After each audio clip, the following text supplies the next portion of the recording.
front load washing machine drum looks like. This one is for Samsung. I've just dismantled the machine. The motherboard is gone, so decided just to dismantle the machine. We see what we can salvage.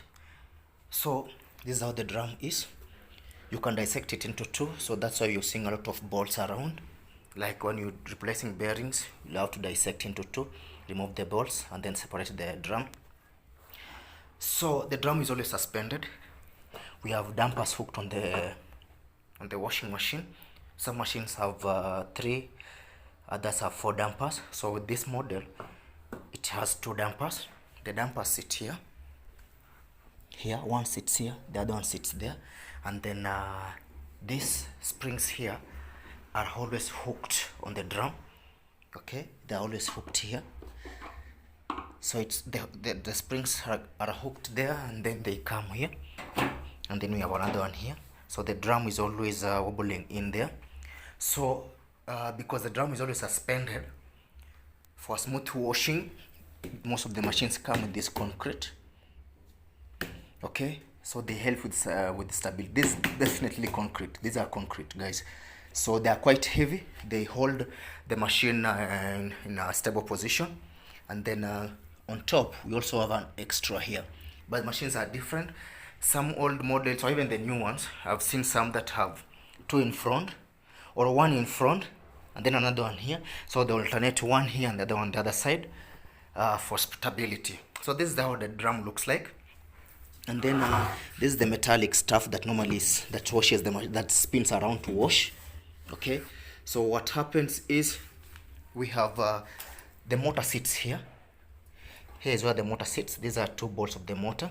So once the motor is here, and we have the drive belt lies here. So what happens is when the motor is spinning, it's moving around, this will move. When that one is moving, the spider, the inside drum is moving. And then we have the rubber gasket on the drum. This prevents leakages. So once you close the door, and this is the door. So once you close the door, the machine won't leak water. Okay, so and then the drainage system lies here. This is where the drainage system lies. So the casing sits here. This is the drainage casing. So this one is always here. It lies here. So when the machine is washing and needs to drain, the water will come down here. Okay, and then they'll get into this drainage casing. On this drainage casing here, like for the Eco Bubble washing machine, it has 2 pumps. One here for removing water, and then there's another one here that returns water back into the drum to mix it with the soaps. So in this casing here, the drainage pipe comes here, which takes water outside, and then the filter is here. So this is the filter. Like when it's blocked, you open here. So when you talk about blockages and why you should empty your pockets before washing clothes, anything that comes here that is quite minute to be in the machine, it will go down there. Once it drops down there, it comes into this drain hose.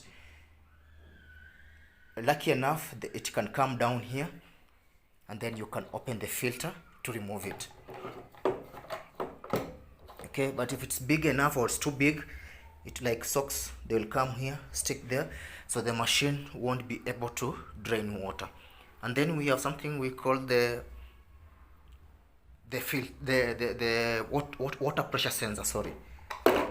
So water pressure sensor works this way. So this is the pressure switch. This is the pressure switch. So what happens is this pipe here comes in here. It's hooked here. It's hooked like that. So when there's still water in the drum here, it will detect through this pipe that there's still water and it won't drain. So at all times you have to check on your drain system. If it's working perfectly, this will communicate through this pressure switch and then to the PCB. So that's how the machine works. And then also it has the heating elements down here that help with the heating water. They are inside the drum.